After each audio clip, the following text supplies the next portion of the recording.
It's Thursday on Daily Delivery. I am Michael Rand. Happy to be back for another day. Hope you guys are having a good one out there as well.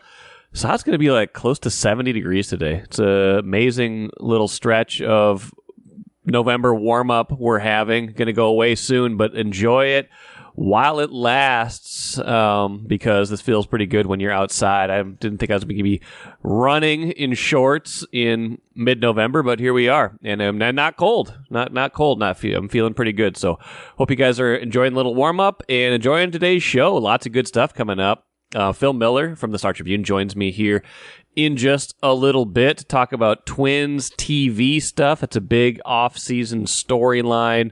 Trying to find a new Twins TV partner, kind of how they're going to show their games locally. Their Bally Sports North contract expired, and there was a bankruptcy hearing on Wednesday that kind of gave some light to kind of the path the Twins might take and where the Wolves and Wild are at too. So a good update coming from Phil, and I'll have some other thoughts on that as well as some Twin stuff with Phil, of course, and how all of this TV stuff impacts their ability to sign free agents. What their payroll might look like this season with the TV money factored into things. So all of that and more coming up with Phil here in just a little bit. Got some Gopher basketball thoughts at the end of the show. First, though, what I missed. Let's start NBA again. I know I went deep on Wolves Warriors yesterday, but there was some fallout from that, and of course the Wolves had a back-to-back. Got blown out by the Suns on Wednesday night. Maybe not terribly surprising, given that it was the second night of a back-to-back. It's the fourth game of a road trip. It was kind of what's what they call a schedule loss, right? Like, they could lose to Phoenix anyway. Phoenix is a talented team. They're off to a slow start, but that's because of injuries. They had Devin Booker back. They have Kevin Durant. Like, they've got a whole bunch of firepower. Bradley Beal, when he's healthy, that will add a big three to that mix. So they could lose to them no matter what. But coming off of two intense games against the Warriors, including the one on Sunday with the one Tuesday with the brawl. It's not a brawl, a fracas, a dust-up, the headlock of Draymond Green. You wondered how they would come out in that Phoenix game, and they did lose 133 to 115. Didn't look like there was much in the tank. They didn't play the starters quite as much as they normally would, kind of owing to wanting to keep them, load management, I guess, unofficial load management. Now they don't play again for a couple days. They get a little time off, chance to recharge, finish the road trip strong when they play New Orleans here in a couple days. So if there was one to drop, that was it. They went all in on that Warriors game the other night, won that game. A little disappointed that they didn't have more in the tank against Phoenix, but I'm not going to argue or be too upset, even if they lost big, because they'd won 7 in a row, and you looked at that game and you're like, okay, this is probably the kind of game they are going to lose. Now, 2 follow-up points. 1, you do worry about teams like Phoenix, right? The Wolves are 8-3 now. They are the kind of team that's on the rise, that is ascending, that has some young players, and has a young star that has a disdain for load management. Anthony Edwards, if he can play all 82 this year, he probably will. So the Wolves are going to have a lot of their best players, short of injuries, available to them this year, and will have the ability to win a good number of regular season games. I don't know what their record's going to be at the end. We're still kind of a far away from there, but you can see them getting to a spot in the West where they have a chance to be a top 4 team. Now, there's still a long way to go. I get it, but just the way things are going, you can see them being a very good regular season team. You can also see, though, a team like Phoenix or someone like that kind of scuffling along in the regular season, making sure all of their stars are healthy, and then you run into a team like that in the playoffs and you get beat. I think Chris Hine was kind of sending out signal flares like this early in the preseason, even when I had him on the show to talk, and just kind of talking about, I think the Wolves are a better regular season team than maybe a playoff team, because once these kind of loaded up teams, these star-heavy veteran teams, Warriors, Suns, Lakers, once they get to the playoffs and are presumably full strength, even if they've kind of given away games during the regular season because of injury and rest, that's when the Wolves can get into trouble. So we're getting way ahead of ourselves, but as you kind of think about playoff positioning as the year goes along, even if the Wolves are in a spot to be the 3, the 4, something like that, I do worry that they could wind up playing a team that's better suited to win in the playoffs than the Wolves are. So keep that in mind. I think the Wolves could be a good playoff team this year too. Got to get there. Got a long way to go before we talk too much about this, but I do wonder about that in the West. The other bit of housekeeping from this, Draymond Green, for his headlock on Rudy Gobert, gets a 5-game suspension. Everybody else in the dust up gets a $25,000 fine. That's fine. Rudy Gobert, Jaden McDaniels, and Klay Thompson all fined $25,000 for their role in that little uprising the other day. Thompson, McDaniels, and Green all ejected from the game, but Green, the only one given any kind of big-time punishment, a 5-game suspension. Well-deserved, I would say, for what he did in that game. I was kind of chuckling and shaking my head at Green and Steve Kerr and other people with the Warriors trying to suggest that Gobert had put Thompson into some sort of headlock. Like, Gobert was just trying to hold Thompson back. He's so much taller than Thompson, it kind of looked like it maybe to somebody who was just glancing at it quickly, but the headlock Draymond Green put on Rudy Gobert was much different than the restraint that Gobert was putting on Klay Thompson to try to kid him away from Jaden McDaniels when those two kind of started that whole thing on Tuesday. So I think the punishment doled out was fair, certainly for Draymond Green. And like I wrote about the other day, I feel like the last act of a desperate, dying dynasty. The Warriors, maybe they'll still make the playoffs this year. They still have some talent, obviously. Curry is still pretty good. Can't believe they're still 8th in the power poll. By the way, the Wolves are like top 5 in a lot of power polls right now. Zach Lowe on his podcast the other day saying, can the Wolves win the NBA title? Like, maybe the Phoenix game will tap the brakes on all of that a little bit, although I do think top 5 is deserved in the moment. When you were 8-2 going into that Phoenix game, you probably deserve to be in that top 5 mention at the moment for the power rankings. But listen, long way to go. We still got to see a lot of things. I'm not too alarmed by losing to Phoenix in the second of a back-to-back, but a long way to go and a lot to prove yet still for the Wolves, and a long way to go for the Warriors without Draymond Green for a while. Grand Casino would like to take a moment and salute the true football fan. The passion, the hope, the anticipation, that incomparable feeling of winning. Grand Casino would also like to take a moment to remind you that you can find all that anticipation, thrill, and winning at Grand Casino. Grand Casino, let your story begin. Glad to be joined today by Phil Miller, Star Tribune Twins beat writer. Phil spent multiple hours in a virtual bankruptcy court hearing, so you didn't have to find out all about what's going on with Diamond Sports, their bankruptcy, how it impacts the Twins, and frankly, plenty of other teams in this market. We'll get to that and some Twins offseason news and really how that TV situation affects the roster going forward. Phil, how you doing? Hey, Mike. It's already, I heard a lawyer today say that the 2024 season has already started. So look at that. We're already here. Well, I guess the only question is who's going to be the second day starter for the Twins since the 2024 season's already started. I think we know at least that Pablo Lopez will be the opening day starter, but I don't know who their number 2 pitcher is. We'll get to that maybe in a little bit. But first, you attended virtually this bankruptcy court hearing it was in Houston, I believe, today. They talked a lot of NBA, NHL stuff, but they, also along the way, maybe kind of gave us some hints that, boy, this Twins relationship with Bally Sports North, which ended this year, the contract's up after this season is done. If there was any inclination in your mind, any indication you thought that they might be going back to Bally Sports North, that just doesn't seem realistic based on the timeline and everything else we know about where they are right now in Sinclair and their parent company. Yeah, for a little of the background, Bally Diamond Sports Group, which runs Bally Sports North, filed bankruptcy in February. and they missed a couple payments with the Twins, and Twins went to court and got their money out of them. But their contract ended. Today's hearing, I had hoped, would shed a little light on baseball because Diamond Sports is making some moves to cut costs, for sure, for one thing, but also kind of restructure the business. It didn't really have much to do with MLB, as it turned out today.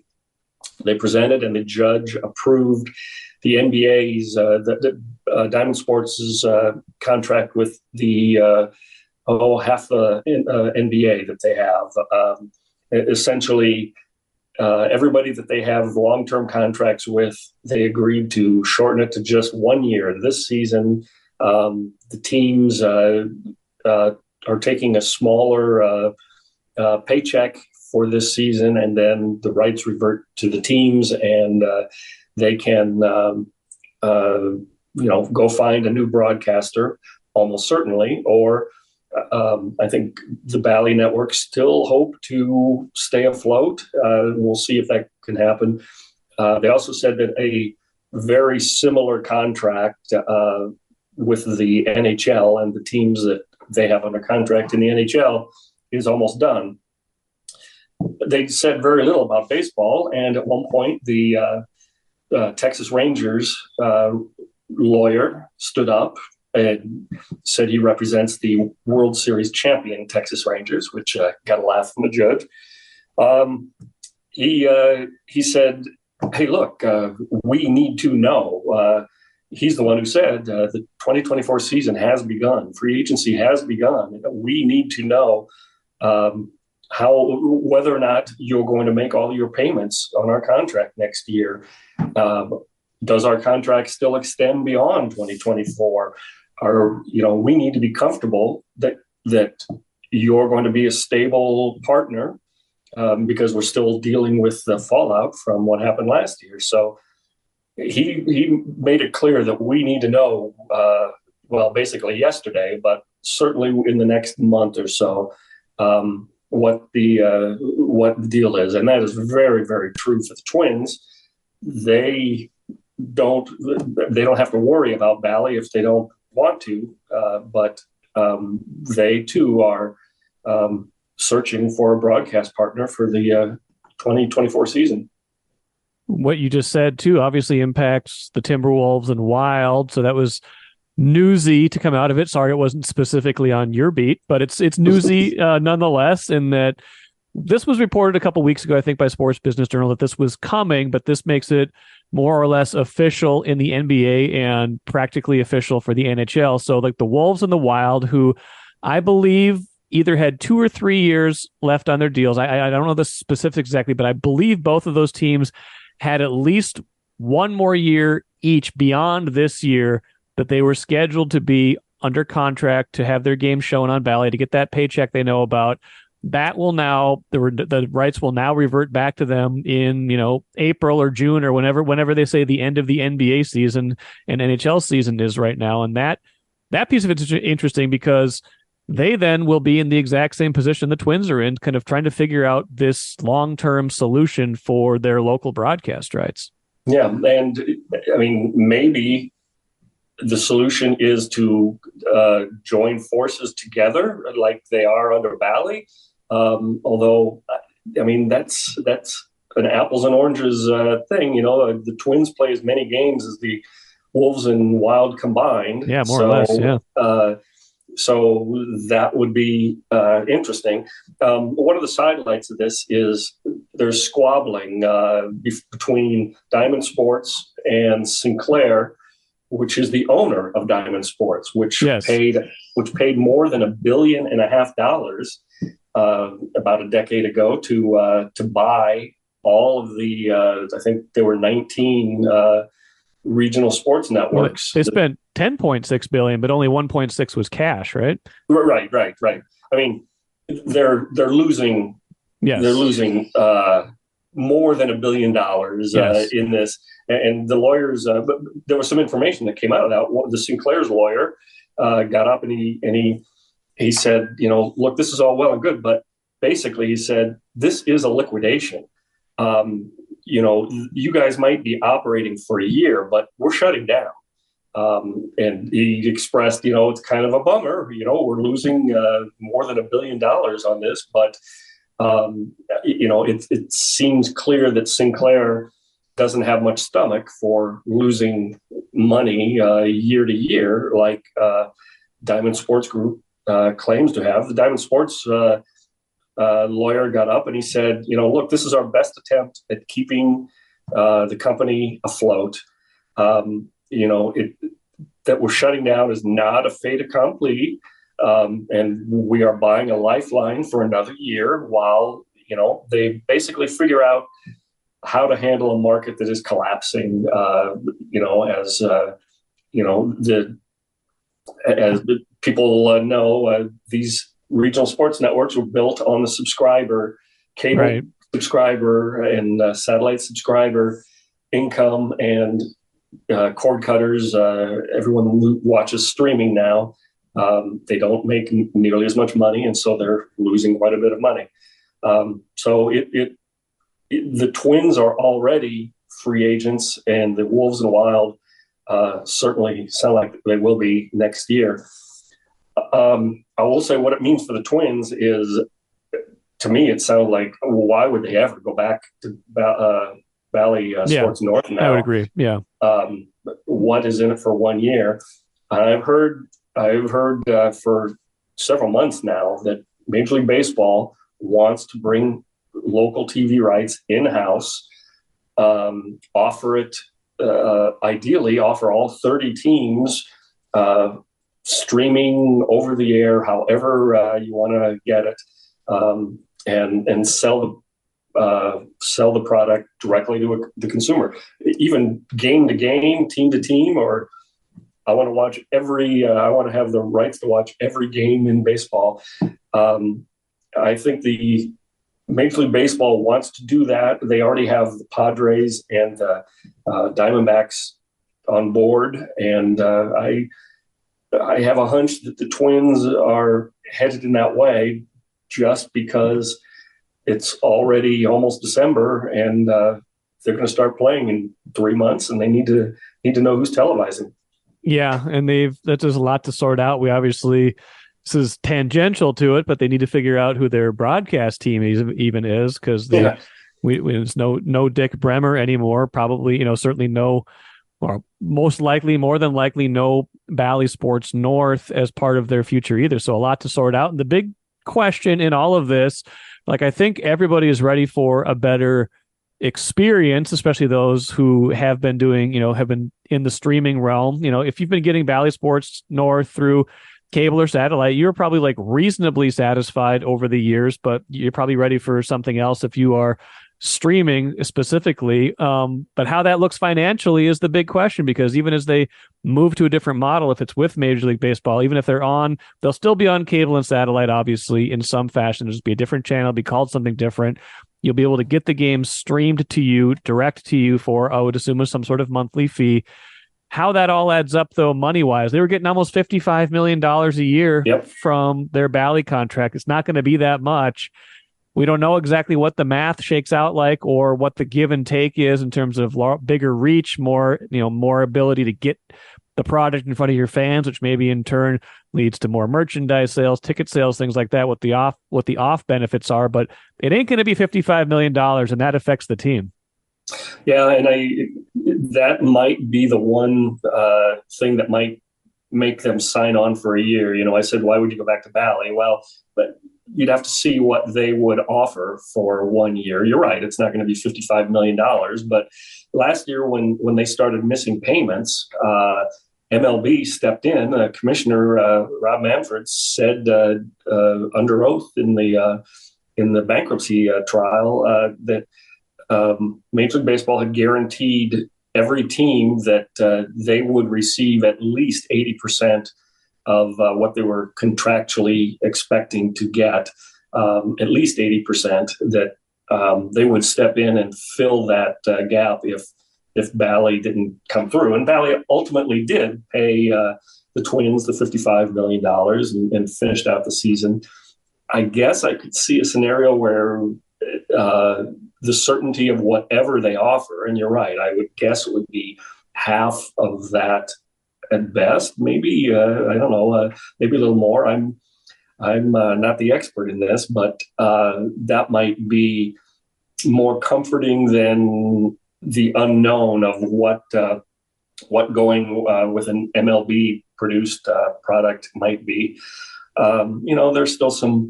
There's a possibility of some over the air broadcasts with some of the local independent stations and things like that. But the money is the big part, and it's not just a Twins problem. There are at least half of the league is under Bally or another financially challenged broadcaster, and they're looking at greatly reduced income from regional TV rights. So it feels like we're kind of leaning towards mid-December for some clarity in all this. And, they got to make decisions fast because, they've got to figure out who's going to be calling the games. They got to figure out where these games are going to be shown. And they got to figure out how much money they're going to get from all this because, Phil, they've got to make financial decisions like right now. They got to know, some of their impact of like what free agents can they sign? Who should they be kind of, casting a sideways glance like, do we need to, there probably we're already going to trim payroll to a certain degree because there's a natural kind of ebb and flow with this. You're probably not going to sign as many veterans. When you have some up and comers like they have right now, you're not going to sign Joey Gallo again, I would hope. But, things that are, this is going to affect payroll, and they've already got decisions they're making. They're probably not going to be able to go after Sonny Gray in the free agent market, even though they tendered him a contract. He declined it. You may be looking at going with someone like an Austin Martin in center field as kind of your backup plan to the inevitable Byron Buxton breakdown. You're maybe looking to trade Max Kepler and or Jorge Polanco. You might have to do certain things. Like how do you think this impacts their off season, and then how is that shaking out so far? Well, you're right. They lose Sonny Gray. They lose Kenta Maeda. They do have a couple of guys coming in behind him. Louis Varland will be on the roster starting at the beginning of the season, I would imagine, and Chris Paddock steps in. But they need to get some more depth, and I'm sure in a normal year they would want to get some top of the rotation depth. Although, if you've paid attention to the coverage out of the general managers meeting last year, there's about 25 teams that would like to add top end pitching. That market, it'll be interesting to see the tension between what teams want and what they can afford, just like the Twins are going to. But the truth is that, the Twins' decision-making time is already upon us. They'll, on Friday, they must tender contracts to arbitration-eligible guys. One of them is Kyle Farmer. He could expect to get $6 to $8 million, somewhere in there. And, Derek Falvey said at the general managers meeting, the payroll is going down. So I don't think they can afford a $6 million utility man. The one thing, we'll see what they decide on Friday. It is possible they could offer him a contract and trade him, but I don't see much chance of them offering him arbitration and keeping him on the roster this year. So much of what made the 23 team successful was A, starting pitching, of course, but B, like known commodity depth. Guys like Kyle Farmer, like you just mentioned, guys like Michael A. Taylor, guys like Willie Castro. Some of those guys had maybe better years than we might have even anticipated, but those were known commodities to a certain degree who, played well when pressed into action. They might not have that luxury next year, and that's gonna be a different kind of team then. Even if you like what you saw out of Edouard Julien, if you like what you see out of Matt Wallner, if you like what you saw out of obviously Royce Lewis, there's going to be a thinner margin for error. It feels like if some of these guys don't produce or if someone gets hurt. Very true, and they made it a point to add depth last year. So when the injuries hit, and boy, they did again. They wouldn't be left hanging the way they were the year before. But it's funny, they got one of the best seasons of Michael Taylor's career. Michael A. Taylor was, I think they figured on playing him 50 to 75 games. He ended up playing 130, something close to that. He ended up hitting more than 20 home runs. He kind of priced himself out of the Twins' budget, I think, for next year. I think he's going to expect a raise, and I don't know if the Twins can afford it. You're right. They're going to put a lot of pressure, a lot of responsibility on the shoulders of young kids. They like what they've seen out of them, but you think back to 2 years ago when they were stuck with Mark Contreras and Gilberto Celestino and guys that didn't look ready for the big leagues. Caleb Hamilton, and you hate to think that might be the condition they're in again next year, but depth is going to, it looks like it's going to be an issue. I guess we shouldn't be definitive in November. I feel like Austin Martin is going to play a lot of center field. What do you think? Just reading Falvey's comments the other day, reading between the lines of payroll, reading that they like him, that he does all these things, that they think he's athletic. Like, that seems like their ready-made solution for center field if Buxton can't play. And we know that expecting him to play even 100 games is often wishful thinking. True. I know that they have penciled him in as the starting opening day center fielder, but I know. Good for them. Austin Martin is the guy right now that could will certainly be given the chance to win the job. I'll say that in spring training, assuming that they don't sign Michael A. Taylor, but I certainly don't expect that now at this point. It worked. They had such fortunate luck. Not luck.